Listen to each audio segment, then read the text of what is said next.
Hello नमस्कार दोस्तों। मैं ब्रजेंद्र यादव आप सभी का अपने यूट्यूब चैनल परीक्षाला पर बहुत बहुत स्वागत करता हूं। आई होप आप सभी लोग बहुत अच्छे होंगे। जैसा कि हम लोग देख रहे थे कि जो यूपी पुलिस कांस्टेबल की जो वैकेंसी है उसके हम लोग प्रैक्टिस सेट को देख रहे थे और प्रीवियस ईयर के साथ हम सारे कंसेप्ट को क्लियर करते हुए आगे बढ़ रहे थे। किस टाइप से क्वेश्चन आते हैं प्रीवियस ईयर में, किस प्रकार से आए हुए हैं और आगे किस प्रकार के क्वेश्चन आएंगे, उसी सारी चीज़ों को हम लोग डिस्कस करेंगे।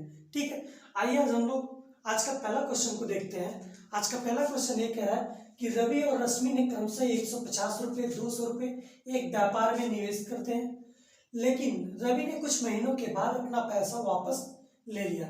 यदि 12 महीनों का लाभ रवि और रश्मि के बीच में 1:2 के अनुपात में साझा किया गया तो कितने महीने के बाद रवि ने अपने वापस पैसे निकाल लिए थे। ठीक है, अब यहाँ पर आप लोगों को एक कॉन्सेप्ट सीखना होगा। ध्यान दीजिएगा कि यूपी पुलिस जो कांस्टेबल 2018 का जो वैकेंसी थी उसमें एक क्वेश्चन पूछा गया था। ठीक है, आइए हम लोग देखते हैं इस क्वेश्चन को। सबसे पहले आप लोगों को एक चीज पता होना चाहिए कि जो हमारे पास प्रॉफिट होता है, प्रॉफिट होता है उसको हम लोग इन्वेस्टमेंट, जो हमारे पास इन्वेस्टमेंट होगा, जितना पैसा लगाया जाता है उसको, और इनटू टाइम, कितने समय के लिए कितना रुपया लगाया जा रहा है, यही हमारे पास क्या होगा, इसका प्रॉफिट होगा। ठीक है, यही प्रॉफिट के लिए हम लोग देखते हैं कि रवि और रश्मि के, रवि की बात कर लेते हैं। रवि और रश्मि का जो हम लोग अनुपात की बात कर रहे हैं, अनुपात को देख लिया जाए। और ये प्रॉफिट की बात हम लोग कर रहे हैं, रवि का प्रॉफिट और रश्मि का प्रॉफिट। यहाँ पर ध्यान दीजिएगा कि कितना इन्वेस्टमेंट रवि का है, 150 रुपये। कितने समय के लिए हम लोग T1 टाइम मान लेते हैं। ठीक है, रश्मि की बात कर रहे हैं, रश्मि 200 रुपये लगाया है कितने समय के लिए, T2 टाइम के लिए। और यही क्या हमारे पास प्रॉफिट आ रहा है, और प्रॉफिट का रेशियो हमको 1/2 दिया है। यहाँ पर 1/2 हम लोग क्या करेंगे, पुट कर लेंगे। 0 से 0 1 कट जाएगा, 5 3 15, 5 चौको 20। और अगर T1/T2 की बात अगर करें तो कितना आ जाएगा हमारे पास, T1/T2 की बात करें तो 4/6 आ जाएगा। ठीक, 4/6 आ जाएगा। अब आप लोगों को एक चीज ध्यान देना है कि रवि ने अपने रुपए वापस ले लिए थे, यानी कि जब रवि वापस अपना ले रहा है तो यानी कि रश्मि 12 महीने तक का अपना पैसा इन्वेस्ट किया होगा। यानी कि रश्मि की बात करते हैं, 6 यूनिट जो है कितने महीने कितने दिनों के लिए रही होगी, 12 यूनिट के लिए। यानी कि 1 यूनिट की अगर हम लोग बात करेंगे तो कितना आ जाएगा, 2। यानी कि 1 यूनिट की बात अगर करेंगे तो कितना आ जाएगा, 2 महीना। ठीक है, और अगर हम लोग देखा जाए रवि की बात की जाएगी तो रवि में हम लोग क्या करेंगे, 2 से मल्टीप्लाई करेंगे, कितना आ जाएगा, 8 महीने के लिए कौन काम किया होगा, रवि। 8 महीने के लिए रवि का इन्वेस्टमेंट रहा होगा और 8 महीने बाद वो अपना पैसा वापस निकाल लेता है। और जो रश्मि का होगा वो 12 महीने के लिए पैसा इन्वेस्टमेंट रहा होगा। यानी कि हमसे पूछा है कि रवि ने कितने महीने के बाद अपना पैसा वापस लिया था, 8 महीने के बाद। ठीक है, आई होप क्वेश्चन आप लोगों को समझ में आ गया होगा। अगर आप लोगों को ये क्वेश्चन समझ में आ गया हो तो आप लोग वीडियो को लाइक करें, शेयर करें, कमेंट करें। अगर आप चैनल पर नए हैं तो चैनल को सब्सक्राइब कर लीजिए। और ऐसे ही सारे प्रीवियस ईयर के क्वेश्चन के लिए आप लोग चैनल को सब्सक्राइब करके रखिएगा, ताकि हम आप लोगों को नोटिफिकेशन के माध्यम से सारे वीडियो को आप तक पहुँचाएं और आप लोग अपनी तैयारी को बरकरार रखें। ध्यान दीजिएगा, अगला प्रश्न ये कह रहा है 18, 27 और एक अन्य तीसरी संख्या का औसत 30 है। तीसरी संख्या कौन सी है। अब यहाँ पर ध्यान दीजिएगा कि 3 संख्याओं का औसत कितना है, 30 है। यानी कि 3 गुणे में 30 अगर हम लोग कर दें तो टोटल हमारे पास जो संख्या है उनका क्या निकल जाएगा, सम निकल जाएगा। यानी कि सम यानी कि योगफल निकल जाएगा। यानी कि योग तो हमें पता चल गया। पहली संख्या हमारे पास कितनी है, 18। दूसरी संख्या कितनी है, 27। तीसरी संख्या को हम लोग क्या मान लेते हैं, x। ठीक है, 3 3 का 9, 90 बराबर यहाँ पर कितना आ जाएगा, 8 7 15, 45 प्लस x। यानी कि x का मान अगर निकालेंगे तो 90 माइनस 45 बराबर कितना आएगा, 45। और यही इस क्वेश्चन का क्या होगा, राइट आंसर। यानी कि question option D is the correct answer. ऐसे ही बहुत ही आसान क्वेश्चन पेपर में पूछे जाते हैं। आप लोग वीडियो को देखें और अपनी तैयारी को बनाए रखें। ठीक है, ध्यान दीजिए। आइए हम लोग अगले प्रश्न को देखते हैं। अगला प्रश्न ये कह रहा है हमसे कि ए किसी कार्य को 48 मिनट में पूरा करता है। ये किसी कार्य को कितने मिनट में, 48 मिनट में पूरा करता है। और जबकि उसी कार्य को व्यक्ति बी ने 60 मिनट में कर रहा है। ठीक, अगर वे एक साथ कार्य करें तो इसे पूरा करने में कितना समय लगेगा। सबसे पहले हम लोग देखते हैं कि 48 मिनट और 60 मिनट इन दोनों का क्या कर लेंगे, एलसीएम निकालेंगे। एलसीएम निकालेंगे तो यहाँ पर देखिएगा 48 और 60 का अगर हम लोग एलसीएम की बात अगर करते हैं तो 240 ले लिया जाए, ठीक है। यानी कि 48 और 60 का जब हम लोग एलसीएम निकालेंगे तो यहाँ से कितने बार में कटेगा, 6 × 8 = 48, 6 × 10 = 60, ठीक है। फिर उसके बाद 2 से काटेंगे, 2 चौके 8, 2 5 10, 4 और 5 यानी कि 5 से इसको कट कर दीजिए। 5 चौक को 20, 2 × 40 और 40 में 6 का गुणा करेंगे तो कितना आएगा, 240। अब देखिए 48 से इसको काटने बार में कितनी बार में कटेगा, ये 5 बार में। और 60 से इसको हम लोग काटेंगे कितनी बार में, 4 बार में। यानी कि इनकी इफिशियंसी कितनी आ गई, इफिशियंसी कितनी आएगी, 5 और 4, यानी कि 5 और 4 इनकी क्या इफिशियंसी है। टोटल वर्क कितना है, टोटल वर्क कितना है, 240 है। तो 240 को अगर हम लोग टोटल इफिशियंसी यानी कि 5 और 4 यानी कि जोड़ेंगे तो कितना आएगा, 9। और इससे हम लोग इसको डिवाइड करेंगे तो हमारे पास क्या मिल जाएगा, पूरे कार्य को कितने समय में पूरा कर लेंगे। यानी कि ये हमारे पास क्या मिनट में है। और यहाँ से इसको काटेंगे तो कितनी बार में कटेगा, 9 × 2 = 18 और 6, 9 × 8 = 9 × 6 = 54, ठीक है। और कितना बचेगा, 40 मिनट बच जाएगा, ठीक है। 40 इसमें से बचेगा, 4 बच रहा है, 4 हमारे पास बच रहा है, यानी कि कितना आ जाएगा, 26 मिनट 40 सेकेंड, ठीक है। 26 मिनट 40 सेकेंड इसका क्या होगा, आंसर हो जाएगा, ठीक है। हम लोग इसको डिवाइड करेंगे तो हमारे पास यही वैल्यू मिलेगी और 26 minute 40 second is the correct option, ठीक है। आइए भी सारे क्वेश्चन आप लोगों के समझ में आ गए होंगे। अब अगला प्रश्न देखिए, राजेश ने 5 मीटर पर सेकंड की गति से पैदल चल रहा है, कैसे चल रहा है, पैदल। अब उसके बाद कह रहा है कि वो 20 मीटर प्रति सेकंड की गति से साइकिल चला सकता है। 20 मीटर प्रति सेकंड की स्पीड से वो क्या कर रहा है, साइकिल को चला रहा है। वो परिवहन के दोनों तरीकों के संयोजन से जब उनको दोनों तरह से जो चलाने पर वो कितनी डिस्टेंस को कवर कर रहा है, 600 मीटर की डिस्टेंस को तय कर रहा है। फिर वो कह रहा है कि 45 सेकंड में तय कर रहा है। और राजेश ने साइकिल से कितनी देर तक चलाई, राजेश ने साइकिल कितनी देर तक चलाई। हमको पता है कि 4 बराबर क्या होता है हमारे पास, 4 बराबर होता है दूरी बटे समय, ठीक है। अब आपको सबसे पहले ध्यान देना है कि टोटल दूरी हमको दिया हुआ है, टोटल दूरी दिया हुआ है तो यहां से हम लोग क्या निकालेंगे, दूरी बराबर क्या निकल करके आएगा, यहां से 4 गुणे में समय। यानी कि अब यहाँ पर हम लोगों को देखना है कि 4 हमारे पास पहले किसकी, राजेश की, और पैदल चलने वाले की हमसे पूछा, यानी कि साइकिल से कितनी देर तक वो चलाई होगी। यानी कि साइकिल से जब बात की है तो साइकिल से जो चलने की बात की जा रही है, साइकिल से चलने का जो समय उसको हम लोग मान लेते हैं क्या, टी, यानी कि 20 गुणे में टी, ये तो हमारे पास साइकिल से चलने का हो गया, प्लस 5 मीटर प्रति सेकंड की गति से पैदल चल रहा है। यानी कि वो क्या कर रहा है, 5 मीटर प्रति सेकंड की जो हमारे पास इसकी स्पीड है राजेश की पैदल चलने की, वो क्या कर रहा है, ठीक है। यहाँ पे क्या हो जाएगा, 5 गुणे में टी माइनस, अब समय टोटल कितना लगा, 45 माइनस टी, ठीक है। 45 माइनस टी, टोटल समय तो 45 लगा है, लेकिन टी ये क्या किया, साइकिल से चला, यानी कि 45 माइनस टी, राजेश को पैदल चलने में समय लगेगा। यानी कि ये टोटल डिस्टेंस कितनी है, 600 मीटर। अब यहाँ से इसको हम लोग सॉल्व कर लेंगे। यहाँ से 20t प्लस 5 चौक को 5 × 5 = 25, 5 चौक को 20, 2 22 माइनस 5t इक्वल टू कितना रहेगा, 600। अब यहाँ से आप लोग ध्यान दीजिएगा कि इसको हम लोग इधर लेके चले जाएंगे और 20 में से 5t निकालेंगे, कितना बचेगा, 15t बराबर कितना आ जाएगा, 600 माइनस 225, यानी कि इसमें से हम लोग घटाएंगे तो 10 में से 5 गया 5 और 9 में से 2 गया 7, 5 में से 2 गया 3, यानी कि 15t का मान कितना आ गया, इतना। 15 से इसको काटेंगे, 15 दूनी 30, 15 × 5 = 75, ठीक है। 7 इधर आ जाएगा, 15 × 5 = 75, यानी कि उसके द्वारा जो साइकिल से चलने वाला जो राजेश का जो समय है वो कितना है, 25 है, और 25 इज द करेक्ट आंसर, यानी कि answer C is the correct option, ठीक। आई होप क्वेश्चन आप लोगों के समझ में आ गया होगा। आप लोग इसका स्क्रीनशॉट लें, उसके बाद में अगला क्वेश्चन करवाता हूँ।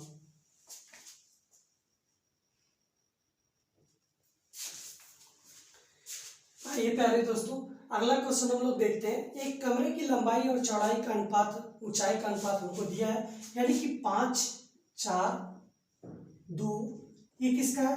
लंबाई, लेंथ, ब्रेड्थ एंड हाइट। लंबाई, चौड़ाई, ऊंचाई तीनों का क्या दिया है? अनुपात दिया है। यदि लंबाई को 20% और चौड़ाई को 25% बढ़ाया जाता है, जबकि ऊंचाई 25% कम हो जाती है, तो कमरे के चारों दीवारों का कुल क्षेत्रफल क्या होगा? यहाँ पर ध्यान दीजिएगा, जो हमारे पास लंबाई की बात कर रहा है, लंबाई बढ़ा कितना रहा है? 20%, यानी कि लंबाई बढ़ा कितना रहा है? 20%, यानी कि 120, यानी कि 120% की बात कर रहा है, यानी कि 120 यानी कि 12, 25, 60, यानी कि 6, यानी कि 6 उसकी क्या होगी? लंबाई हो जा रही होगी 5 से बढ़ के 6, यानी कि यहाँ पर भी हम लोग क्या करेंगे, और यहाँ पर कह रहा है कि 25% बढ़ जा रही चौड़ाई, यानी कि 125, ठीक है। 125 यानी कि इसको हम लोग मल्टीप्लाई करेंगे और 100 से डिवाइड करेंगे तो कितना आ जाएगा? 100 चौक को 400 और 25 चौक को 100, यानी कि 4, 5, 500, यानी कि 5 आ जाएगी इसकी। अब यहाँ पर ध्यान दीजिएगा कि जो हमारे पास हाइट है, हाइट जो ऊंचाई है क्या हो जा रही है? 25% कम हो जाएगी, यानी कि कितना? 75%, यानी कि 75 गुना 150, यानी कि 1.5। अब यहाँ पर ध्यान दीजिएगा कि जो बढ़ा हुआ लेंथ है तो 6 है, और ब्रेड्थ कितनी है? 5 है, और ऊंचाई कितनी है? 1.5 हो जा रही है 2 से घट करके, ठीक है। अब यहाँ पर देखिएगा चारों दीवारों का कुल क्षेत्रफल, चारों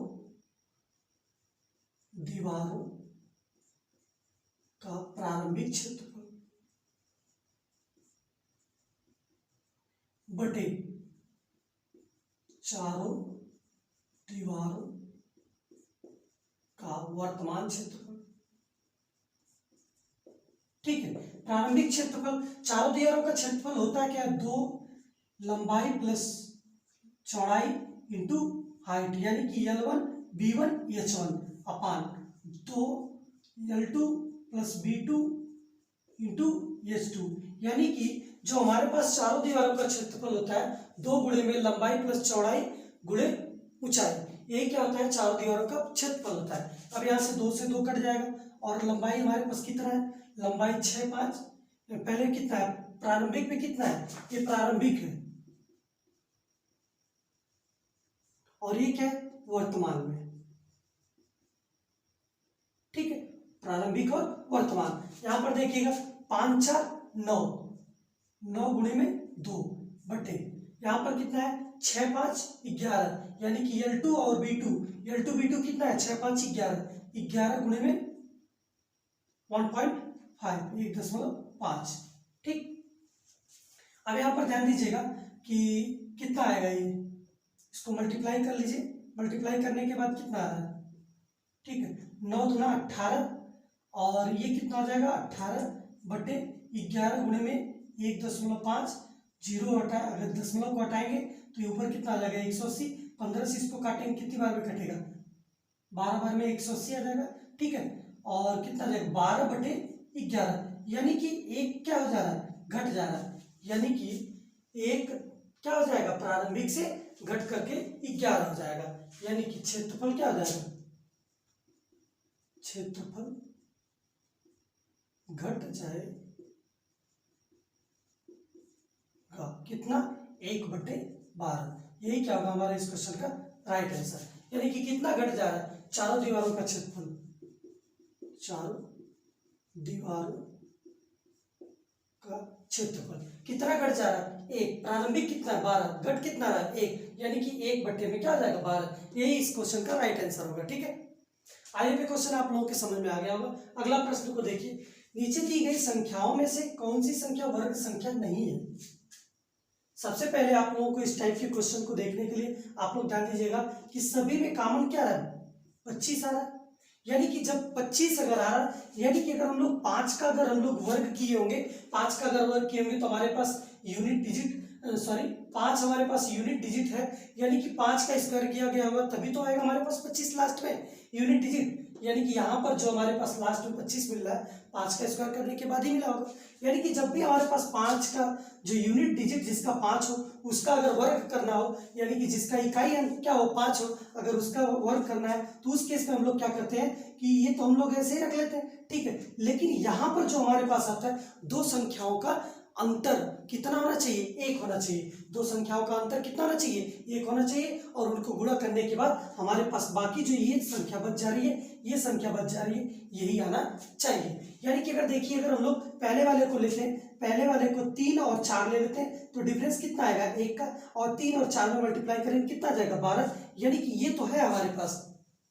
ये क्या है पूर्ण वर्ग है। लेकिन अगर हम लोग इसको देखा जाए, यहाँ पर भी हमारे पास क्या है 5, और इसमें भी हम लोग क्या करेंगे 4 और 5 से अगर मल्टीप्लाई करेंगे डिफरेंस तो 1 आ रहा है, और ये भी क्या हो जाएगा हमारे पास पूर्ण वर्ग है।